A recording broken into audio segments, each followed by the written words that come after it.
রাঙ্গামাটির ডাইনির অভিশাপ, এক হরর কাহিনী। পশ্চিমবঙ্গের এক কোণে পাহাড় আর জঙ্গলে ঘেরা এক ছোট্ট গ্রাম রাঙ্গামাটি। এই গ্রামের নাম শুনলেই আজও মানুষের বুকে কাঁপুনি ধরে, কারণ এই গ্রামের সঙ্গে জড়িত আছে এক ভয়ঙ্কর ডাইনির গল্প, যার নাম ছিল চণ্ডীলা। গ্রামের লোক বলতো চণ্ডীলা ছিল ডাইনি বিদ্যার শেষ সাধিকা। তার চোখ দুটো ছিল আগুনের গোলার মতো লাল, আর তার লম্বা রুক্ষ চুলগুলো জটা পাকানো।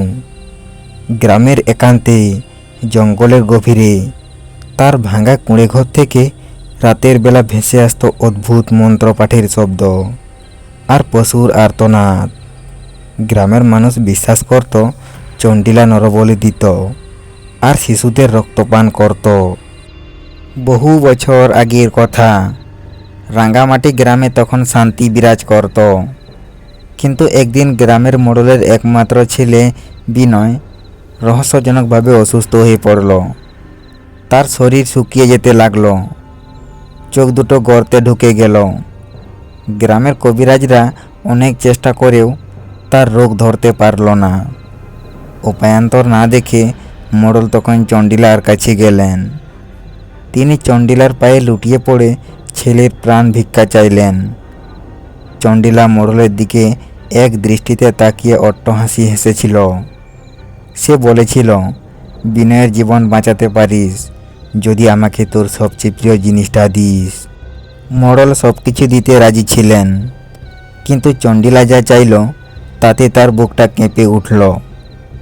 চণ্ডীলা বিনয়ের জীবন ফিরিয়ে দেওয়ার বিনিময়ে তার নবজাতক নাতনি সুমিতাকে চাইল। মোড়ল এই শর্তে রাজি হলেন না। তিনি ফিরে এলেন হতাশ হয়ে। পরদিনই বিনয় মারা গেল। বিনয়ের মৃত্যুর পর মোড়ল ক্রোধান্বিত হয়ে গ্রামের যুবকদের নিয়ে চণ্ডীলাকে শায়েস্তা করতে গেলেন।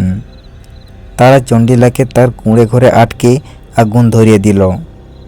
কুঁড়ে ঘর দাউ দাউ করে জ্বলছিল, আর তার ভেতর থেকে ভেসে আসছিল চণ্ডীলার বিকট চিৎকার আর অট্টহাসি। গ্রামের মানুষ ভেবেছিল এবার তারা মুক্ত, কিন্তু তাদের ভুল ভাঙতে বেশি দেরি হয়নি। আগুন নেভার পর যখন তারা চণ্ডীলার পোড়া কুঁড়ে ঘরে গেল, তারা দেখল সেখানে শুধুই ছাই আর ভস্ম। চণ্ডীলার দেহাবশেষের কোনো চিহ্ন নেই। সেদিন রাতেই গ্রামের আকাশ কালো মেঘে ঢেকে গেল। শুরু হলো প্রবল ঝড় বৃষ্টি। আর সেই রাতে এক অদ্ভুত ঘটনা ঘটল। গ্রামের প্রতিটি বাড়ির সামনে দিয়ে এক বিকট হাসির শব্দ ভেসে গেল, যা শুনে গ্রামের প্রতিটি মানুষ ভয়ে কুঁকড়ে গেল। পরদিন সকালে দেখা গেল গ্রামের বেশ কয়েকটি শিশু নিখোঁজ। তাদের কোনো খোঁজ পাওয়া গেল না। এরপর থেকে প্রতি পূর্ণিমা আর অমাবস্যার মাঝামাঝি রাতেই রাঙ্গামাটির গ্রামে শুরু হলো এক ভয়ঙ্কর অধ্যায়। প্রতি রাতে গ্রামের কোনো না কোনো শিশুর চিৎকার শোনা যেত, আর পরদিন সকালে সেই শিশু নিখোঁজ হয়ে যেত। গ্রামের মানুষ বুঝতে পারল চণ্ডীলা মরেনি, সে আরও শক্তিশালী হয়ে ফিরে এসেছে। সে এখন অদৃশ্য হয়ে গ্রামের শিশুদের তুলে নিয়ে যায়। গ্রামের মানুষ ভয়ে জড়সড় হয়ে থাকত। রাতের বেলা কেউ বাড়ির বাইরে বের হতো না। দিনের বেলাতেও শিশুরা বাড়ির উঠোনে খেলতো না, ভয়ে ঘরের কোণে লুকিয়ে থাকত। গ্রাম প্রায় জনশূন্য হয়ে পড়ছিল। একসময় গ্রামের একমাত্র পুরোহিত, যিনি তন্ত্রবিদ্যায় পারদর্শী ছিলেন, তিনি এলেন। তিনি গ্রামের মানুষদের সাহস দিলেন এবং বললেন, চণ্ডীলা অদৃশ্য হতে পারে, কিন্তু তার শক্তি আসে ঘৃণা আর ভয় থেকে।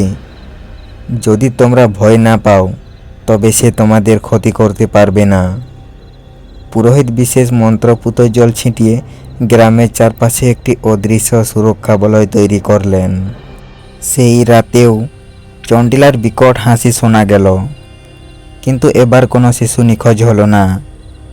পুরোহিত মন্ত্র পাঠ করতে লাগলেন, আর তার মন্ত্রের শক্তিতে চন্ডিলার হাসি ধীরে ধীরে ক্ষীণ হয়ে এলো। অবশেষে ভোরের আলো ফোটার সাথে সাথে হাসিটা সম্পূর্ণ মিলিয়ে গেল। সেদিন থেকে রাঙ্গামাটি গ্রাম অভিশাপ মুক্ত হলো। তবে আজও রাঙ্গামাটির জঙ্গলে গেলে গ্রামের বৃদ্ধারা বলেন, গভীর রাতে নাকি আজও অসুস্থ গাছের পেছন থেকে এক ক্ষীণ হাসি শোনা যায়। তারা বিশ্বাস করে চন্ডিলা সম্পূর্ণরূপে মরেনি, সে শুধু আত্মগোপন করে আছে সুযোগের অপেক্ষায়। আর তাই রাঙ্গামাটির মানুষ আজও রাতের বেলা জঙ্গলের ধার কাছে যায় না।